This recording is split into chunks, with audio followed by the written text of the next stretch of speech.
Hello, I'm John Rossi, a touring drummer with a love of all things animal. When I'm on the road, I visit as many zoos, aquariums... Hey, wait a minute. What's going on? Hey, what's going on there? Hello? Hello? Hello? We interrupt your regularly scheduled program to bring you Rossifari Zoo News. News you can use from the world of zoos and conservation. Every week, we bring you breaking news and analysis from around the globe, featuring the animals you love and the people who care for them. And here's your anchorman, John Rossi. Hello, and welcome back to Rossifari Zoo News, your look at everything going on in the world of zoos, aquariums, conservation, and general animal weirdness. I'm excited to have you all back for another exciting episode, and y'all, I need to start off right off the bat here with cleaning some egg off of my face. So last week I was talking about the panda bear situation in the United States, and I was going through the list of facilities that still have pandas, and I said Zoo Atlanta has 2 pandas. And y'all, Zoo Atlanta has 4 panda bears. They have the 2 parents and the 2 siblings who are, the offspring of said parents. And last time I checked, 2 plus 2 still equals 4. But oh man, I just wasn't thinking about that fact. I failed.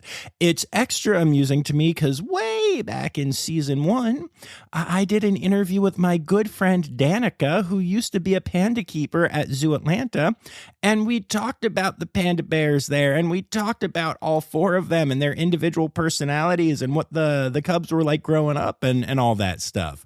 So ball officially dropped. But I do want to thank the people who reached out to remind me of that fact, because that was very kind and everybody did it very nicely, which I appreciated. I do these episodes all on my own. Zoe edits them when she can, but often I record Zoo News so late that she's not even able to. So this is a one-man, work of recording and editing and releasing, and mistakes can happen. I try not to let them, but thank you all for being understanding. But there are 4 panda bears at Zoo Atlanta. And if you didn't know that, you can go and check out that episode way back in the first season and learn all about them. Maybe I should go and listen to it again as well. The other big news to come into play in my life this week is, I don't know if you saw it on the socials, but I'm officially getting a new puppy. Zoe and I are getting a puppy named Flam. She's a female mini Aussie. She is a black tricolor mini Aussie. And she's just amazing. We've gotten to spend some time with her and bond with her a little bit, and she's just gorgeous and sweet and playful, and I think she's going to be a lot of energy, but hopefully a lot of cuddles as well. But it's really exciting to be adding a new puppy to the family. For those of you who have been following along, our dearly beloved Caleb passed away back in October, and it was very, very sad. It was actually when Zoe and I were on our honeymoon, and so we took some time to grieve and have been fostering some dogs and doing some other stuff, but we felt it was time, and so now the spiritual heir to Caleb has arrived and will officially be joining the family next Sunday. So a little over a week from when y'all are hearing this, if you listen live.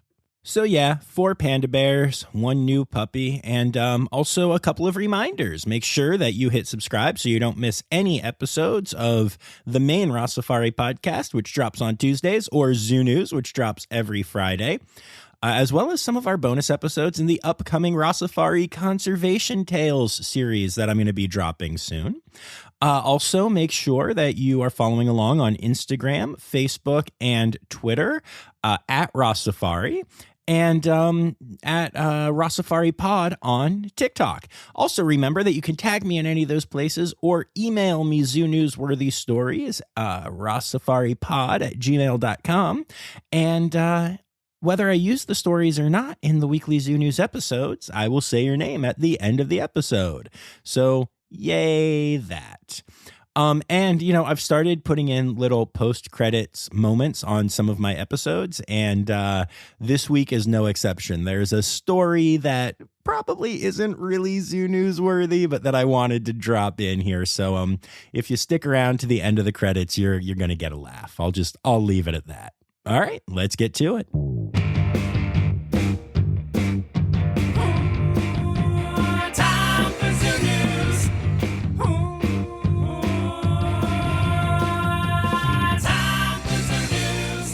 All right, y'all. So one of the biggest things making news this week is that the dolphin company announced a partnership with a private group known as Friends of Lolita, which has the intention to take the 58-year-old orca.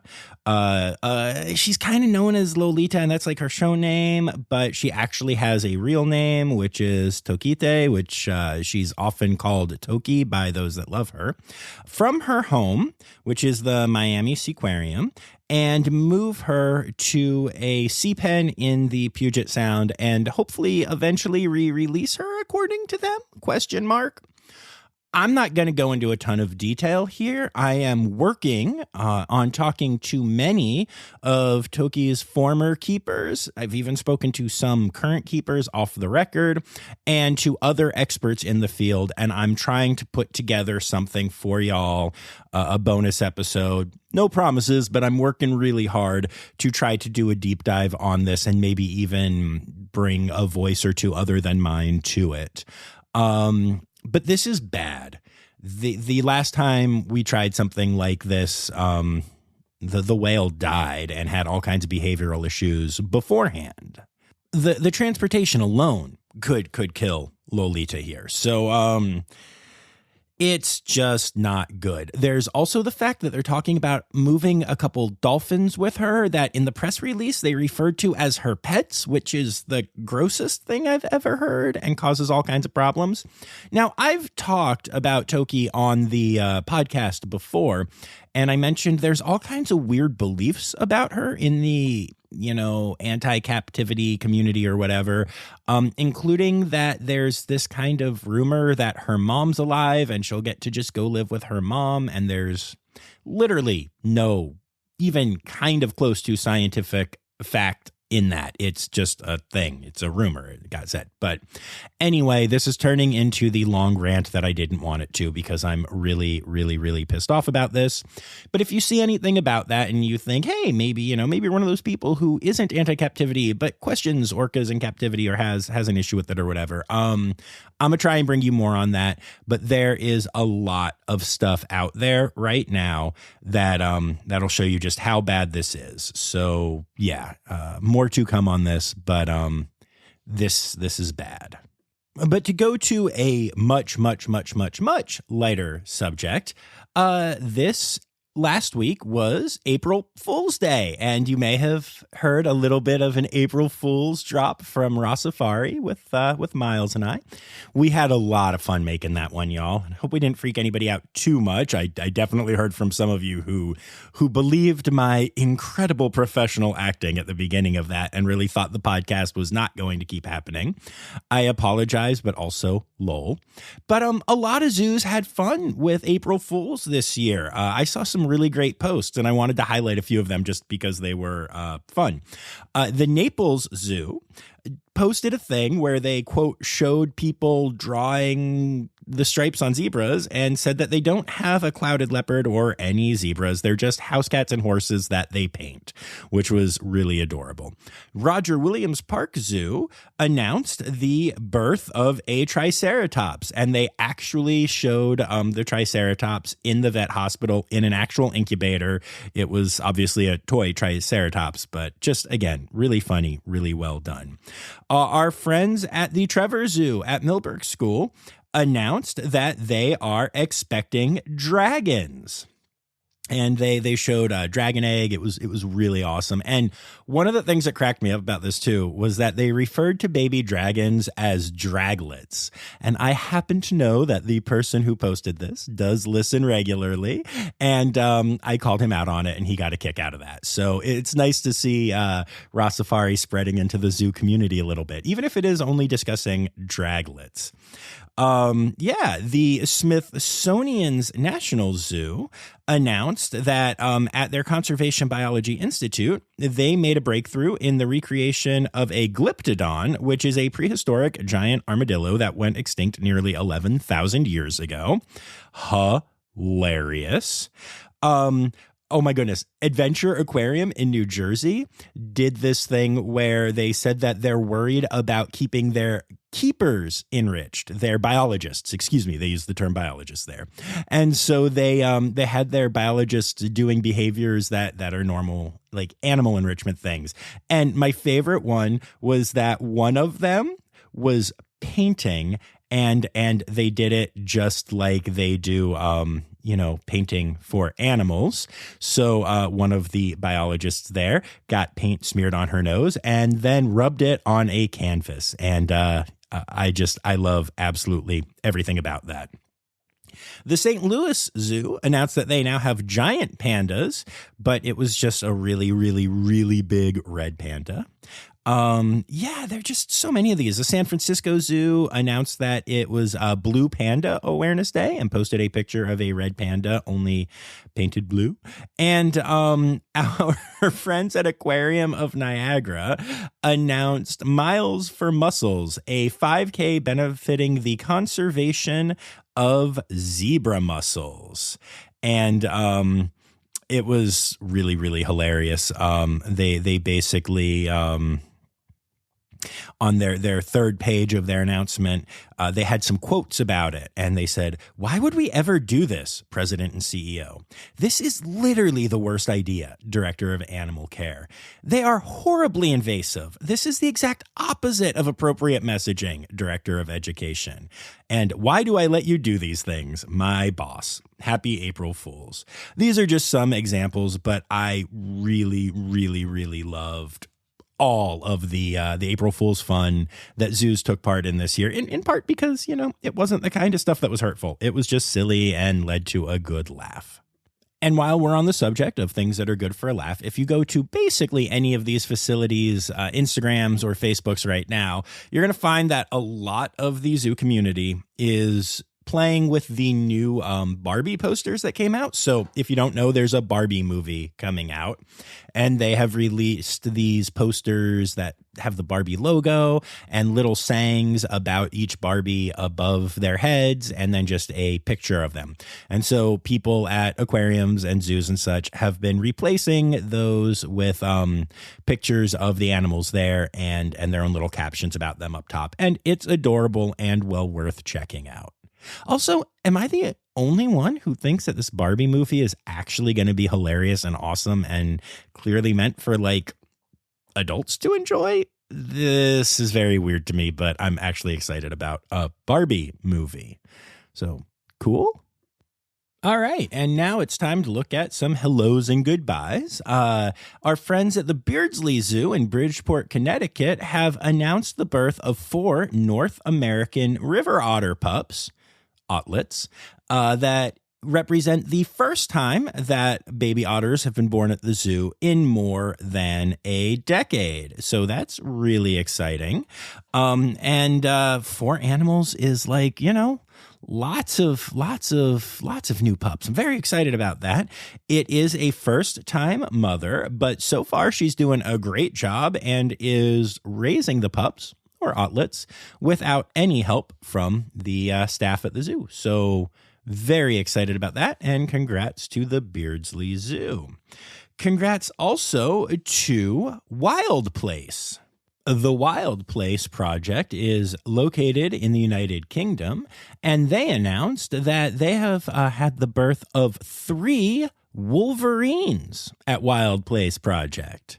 The kits, or wolvelets, are currently doing very well, hanging out in the nests that their mother has made for them. And this is the second litter that the mother named Alice has had. So yeah, this is pretty darn exciting.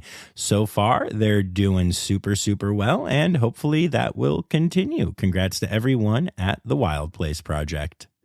Congrats also to Safari West in Santa Rosa, California, on the birth of a baby white rhino, or white rhinelet. It was born at 5:30 p.m. on April 2nd and is the first white rhino to ever be born at Safari West. The gender has not been shared yet, as they're planning on doing a gender reveal, but this is really exciting stuff, y'all. The Oregon Zoo in Portland, Oregon, or Oregon, depending on how you pronounce it. I don't want to get yelled at, so I will say both, has welcomed 3 Rodriguez's flying foxes into its family. Now, flying foxes are bats, which makes the official name of the babies pups, but I don't think they should be flying foxlets because that's misleading. So I'm going to call them batlets. So congrats to the Oregon Zoo for these 3 new batlets. And it's really exciting because flying foxes are a species that were almost completely extinct, but have had a really nice comeback due to conservation work. At one point in the 70s, there were fewer than 100 Rodriguez flying foxes in the world. So yeah, this is really exciting and very, very cool. And the bats are on display if you happen to be in Oregon. Gone. In sadder news, though, the Philadelphia Zoo announced that they had to say goodbye to their red-capped mangabey named Storm. Storm was almost 28 years old, making him amongst the oldest of his species in the world and the second oldest in any zoo in the United States. Unfortunately, he has been suffering with chronic diabetes for a long time, and they did a great job managing it. But after a sharp decline in his health, they had to decide to euthanize. To be clear on how impressive 28 is, the species mean life expectancy under human care is 18. So we're talking 10 years past what you can expect in captivity, which is better than what's in the wild. So that's just wildly impressive. Storm actually lived at the Philadelphia Zoo since 1999. And he lived in the RAC, the Rare Animal Conservation Center. And man, I've spent a lot of time looking at Storm and hanging out and watching him be awesome. I'm really, really sad about this. So condolences to everyone at the Philadelphia Zoo, but also props to the Philadelphia Zoo. They did something really cool in their announcement about this, which I don't see very often, and I thought was very special. So their announcement was very good and thorough and beautiful and very much, a PR person writing an announcement. Absolutely nothing wrong with that. But then they had 2 comments that they posted, which were different keepers giving their take on Storm and their feelings about Storm. And I'm not going to bother reading those all to you right now, but it's worth checking out the Philadelphia Zoo Facebook and Instagram to see those. I think that is a beautiful thing. I think it's awesome that the Philly Zoo let their keepers express themselves and then just put their words out there. So condolences, but also props to the Philly Zoo for handling this situation. I mean, and for giving Storm an incredible life. That's just amazing. And the Franklin Park Zoo in Boston has announced that Kamaiya, a 14-year-old lion at the zoo, is currently off exhibit and being treated for severe pneumonia as well as other health issues. The good news is that the treatments seem to be working, and while the lion is not out of the woods yet, things are looking better every single day. So we're keeping our fingers crossed that things will be going better still, and that the pneumonia will clear up, and that the underlying chronic medical issues they discovered will be something that they can manage to give Kamaiya a long, healthy life. Next, we have two stories out of the Columbus Zoo. First of all, they have announced a complete redoing of their website, and it is awesome. There is a ton of really cool user features on the newly redesigned websites, which are, by the way, for the Columbus Zoo and Aquarium, for the Wilds, and even for Zoombezi Bay and their Safari Golf Club. You can tell which one of those I care more and less about. But I have to tell you, these redesigned sites look really good. They are really good for mobile, which is nice. I love seeing websites that are designed for the mobile experience. And they really seem to have put conservation messaging at the forefront of their website. The Columbus Zoo website gets 6.6 million unique visitors every single year. And so having that conservation messaging out there and having a really beautifully designed interface is really important. And so I think that's really cool that the zoo went ahead and did that. I know that development like that takes a lot of time and a lot of money. And so I think it's really cool, and you should definitely go check it out. Speaking of things to check out at the Columbus Zoo, on Monday, April 10th, 2023, the nocturnal building and aviary at the Columbus Zoo is officially reopening. I have always loved this building so much. I cannot wait to see the new work that they have done. They have done renovations to the interior and exterior. They have installed new props, engaging new signage, custom painted artwork. They have murals now, and they even have projections to try to teach you about the animals in this house.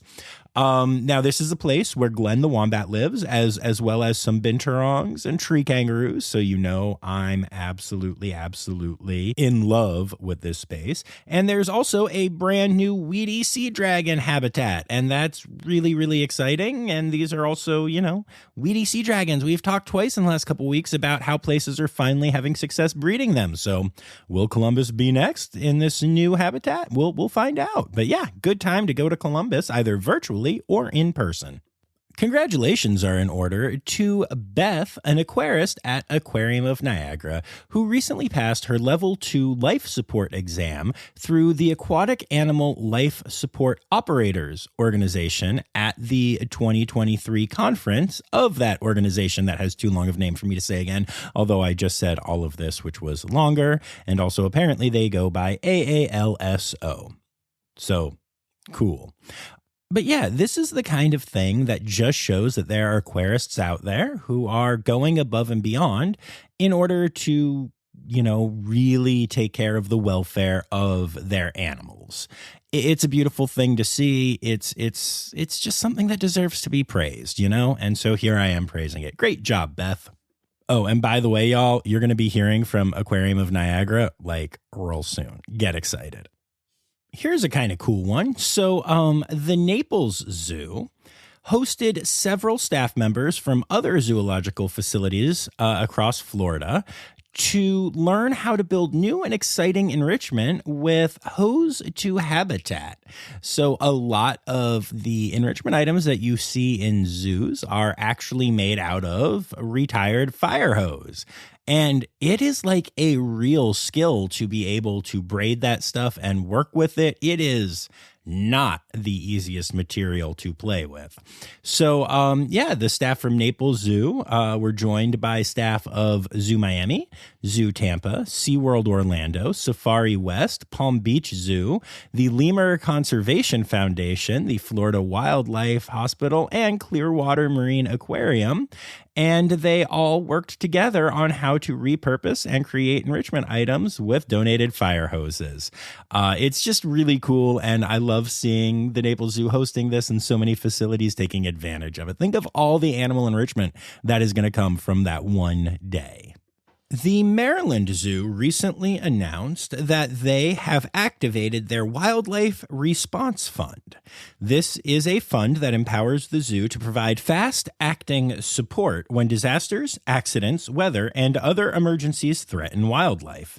This year, the funds have been allocated to the European Associations of Zoos and Aquariums for Ukrainian zoo relief during the ongoing war there, and also to Sandcob, which was in a state of quarantine due to avian influenza breaking out in their area. And I know we talked about that on a previous episode. So it's just really cool to see the Maryland Zoo being able to send money to these places in need. It's very cool. Every year, the Henry Vilas Zoo in Madison, Wisconsin finds itself with a surplus of old zoo t-shirts.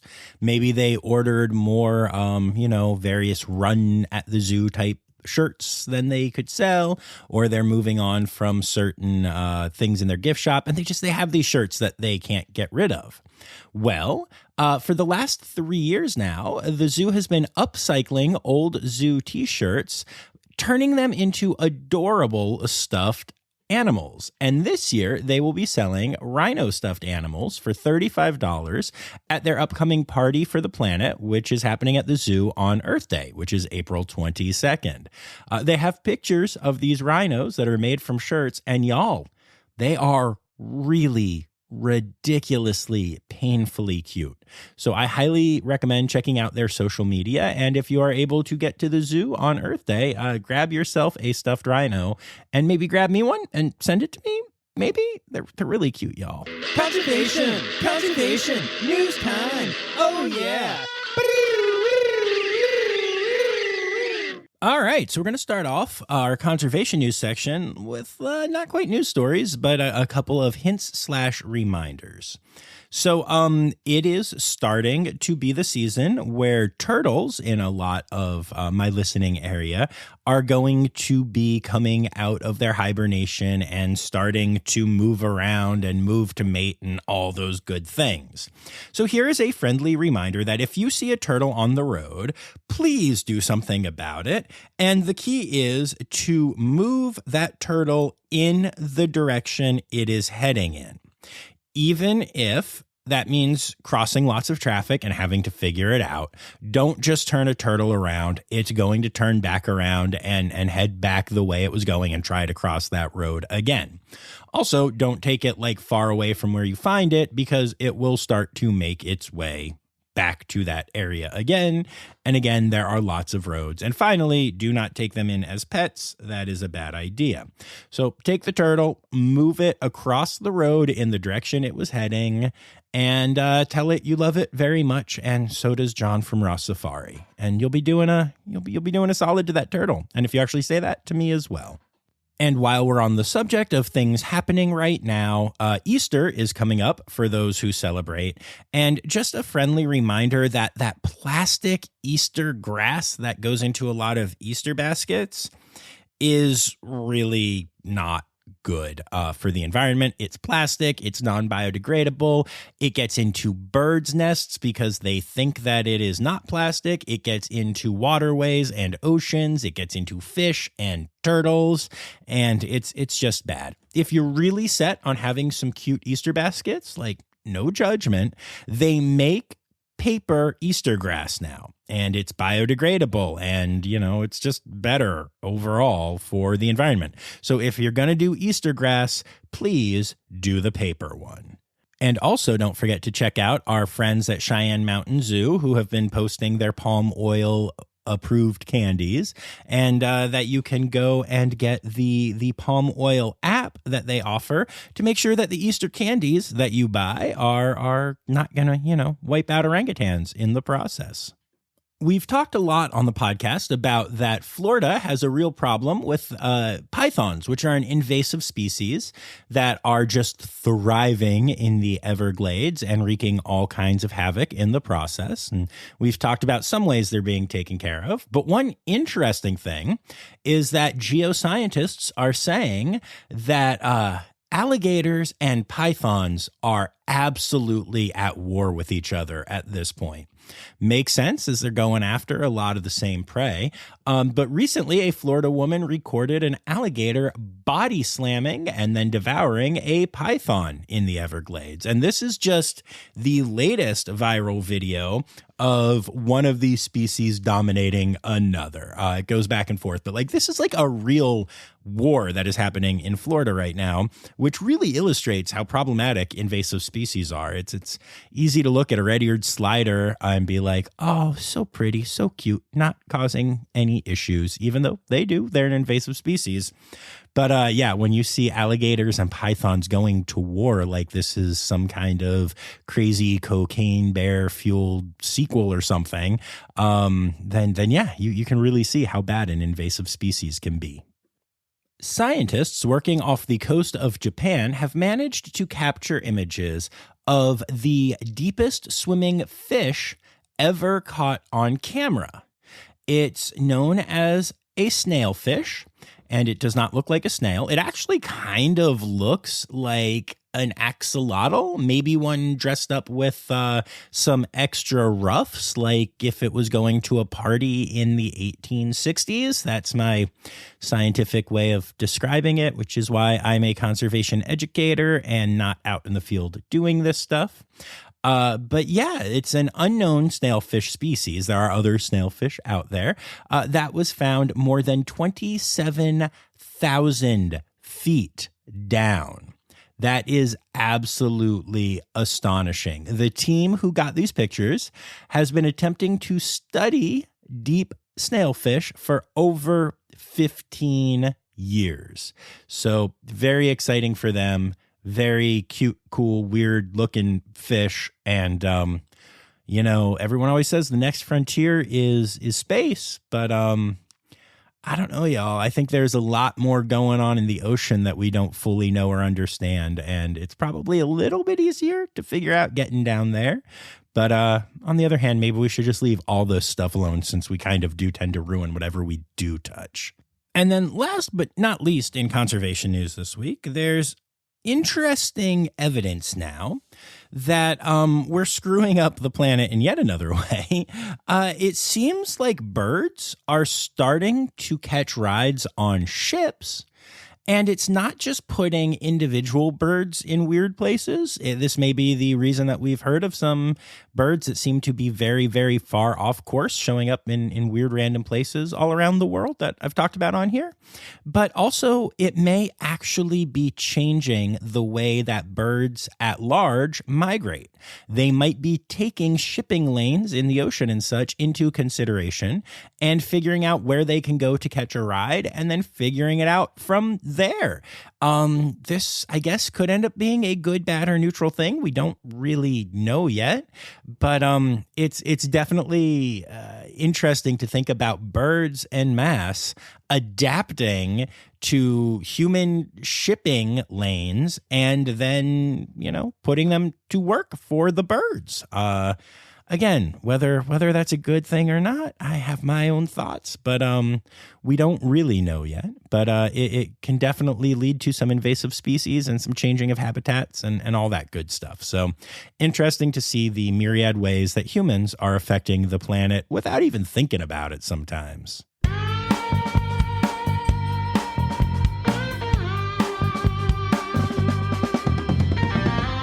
In other news. So there's currently a squirrel going viral online because some people taught it to ring a bell when he wants a snack. And it's very cute. Squirrels are very cute, but that's like a really bad and irresponsible thing to do. Don't feed wildlife. Don't train them to come to your place for food. And especially because these are microbiologists at the University of California, Berkeley, who trained this squirrel to ring bells. And it's just really, really gross. I'm disgusted by it. I'm disgusted by the fact that it is getting mostly positive press coverage. These microbiologists should know better. And I hope this doesn't encourage a lot of copycats who, then also don't continue to take care of the wildlife and maybe tame it or make it more domesticated, and then it goes and approaches other humans. Like, this is just not an okay thing to do. So if you see it, feel free to watch, feel free to giggle, but also know that this is not an okay behavior, and these people should really know better. Speaking of cute animal things at schools, though, the University of Lincoln officially opened a new science lab recently, and one of the resident tortoises there was the person who did the ribbon cutting. They held the tortoise up, and the tortoise bit through the material and officially cut the ribbon. And it was really, really cute. And I also hope that a lot of people don't go and grab random tortoises and try to cut ribbons, but I think that's less likely than people trying to feed squirrels. So just another cute little thing. Animals are awesome. In Alaska, a man named James West was driving past a pair of dumpsters when he saw a moose chewing on a plastic bag. The moose was stumbling, chewing profusely, and foaming at the mouth. While the man's first instinct was to contact animal control, he figured that time was of the essence, and he ran to the moose and started to remove the plastic bag, which was already all the way down the moose's throat.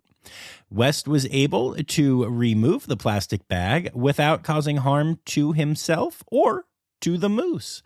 And then he found a pumpkin that was nearby that he gave to the moose to eat instead of the plastic bag, and then spent the next hour hanging out near the moose, watching it eat and play with the pumpkin. The world simply needs more James Wests, and I love this story so much, and I wish it was me. But I'm so grateful that James was there, not only able to save this moose, but then to give it a pumpkin and enjoy it, playing with it and eating it. Amazing. There was another train derailment this past week, and it didn't make it into conservation news only because, in this case, it didn't spill crazy biochemicals that wiped out a bunch of wildlife and, caused a bunch of needs for conservation organizations to jump in and save animals and plants and all the things. Instead, the train that derailed was carrying Coors Light and Blue Moon, two different types of beer. So while there weren't a bunch of toxic chemicals leaking into the ground, there was a whole bunch of beer. And while there weren't a bunch of animals being killed by it, there were a bunch of animals that had a lot of fun that night. Really, really concerned about the infrastructure in our country and the fact that trains seem to be derailing every week. But at least this one's kind of funnier, and so that's better, I guess. I don't know. I just like the idea of like some drunk frogs hanging out. That's all. And last but not least, in other news, a woman who went to the Cape Lookout National Seashore. I read seahorse. I'm leaving this in because I'm an idiot. A woman who went to the Cape Lookout National Seashore. I should maybe get out more and read a little bit less about animals, which is in North Carolina, walked up to and stood by a wild horse and then put her hand on the animal as she posed for a photo with it, because of course she did. A wild horse. Shockingly, the horse was not a huge fan of this and kicked the woman, which is pretty great. And then on top of that, the National Seashore, see, I said it right, reported that these visitors were cited for wildlife harassment. They actually posted an image of this happening with the woman's head blocked out. So that was pretty great. I also loved, there was a comment. So they blocked out the head, and somebody commented and said, "Why block out her face? She deserves to be seen. It should be part of the penalty." And another commenter answered, "That's how she really looks. She's a blockhead." So yeah, she's a blockhead who petted a horse, got kicked, and got fined. And that makes me happy. Oh, animal holidays. Animal holidays. Hey! Happy Passover to everybody who is celebrating. And now let's get to our animal holidays for the week. Okay, y'all. So it is officially April, which means it is Ape Awareness Month and National Frog Month. And then this podcast is releasing on April 7th, which is the last day of National Wildlife Week and is also International Beaver Day. Then on the 8th, it's Zoo Lovers Day and Draw a Picture of a Bird Day. So I guess go draw a picture of a bird. Then on the 9th, it's Unicorn Day, continuing my incredulity at all of this, and is also the start of Canadian Wildlife Week. The 10th is Gopher Tortoise Day, and I recently got to see some of those in Florida. It was awesome. And Hug Your Dog Day, and I will. I will hug my dog. I will hug both my dogs. I would hug all three of my dogs, but I won't have my third one yet, sadly. It's also Narwhal Day. The 11th is National Pet Day. The 12th is World Hamster Day, and those are your animal holidays for the week.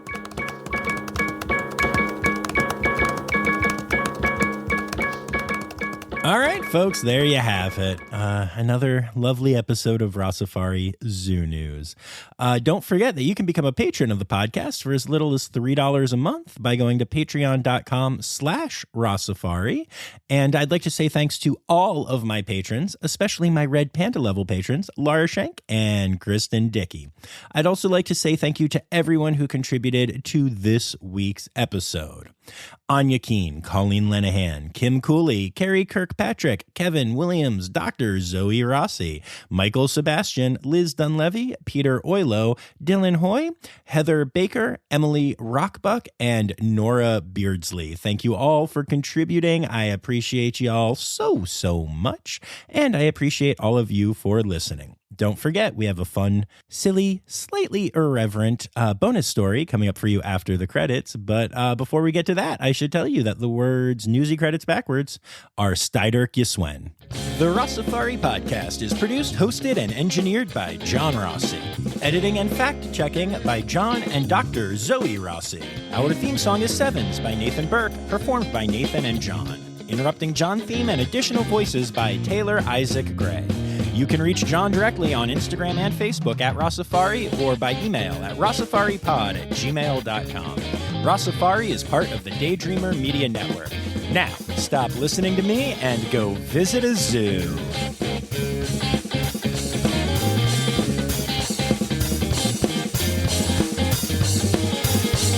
Okay, y'all. So last but not least in zoo news this week, and I'm probably being naughty for reporting on this. But okay, so I have talked about the Cincinnati Zoo member HQ group, which is only for Cincinnati Zoo members. And I love it there. There's lots of good, but there's also a lot of eye roll moments. Today, there was a post that said, FYI, must be Satan Day at the zoo. Satanic imagery, pictures/clothing on several groups. Just a heads up. As you can imagine, this post got destroyed. I was actually the first one to get a comment in. I happened to be there in the group when it got posted. And I just said, the best news is that satanic members get in an hour before the zoo opens to the general satanic public, because they do have days that they do that for normal members at the Cincinnati Zoo. But yeah, lots of people had lots of fun, lots of ha-ha reactions, and eventually the post got deleted. But just so y'all know, if you're listening to this the day it came out, just yesterday, according to someone, it was Satan Day at the zoo. Or should I say, it was Satan Day at the zoo. Or maybe Satan Day at the zoo. Anyway, I just want to be clear and say that the Cincinnati Zoo absolutely had nothing to do with that. But oh my, it was so good. Satan Day at the zoo, y'all.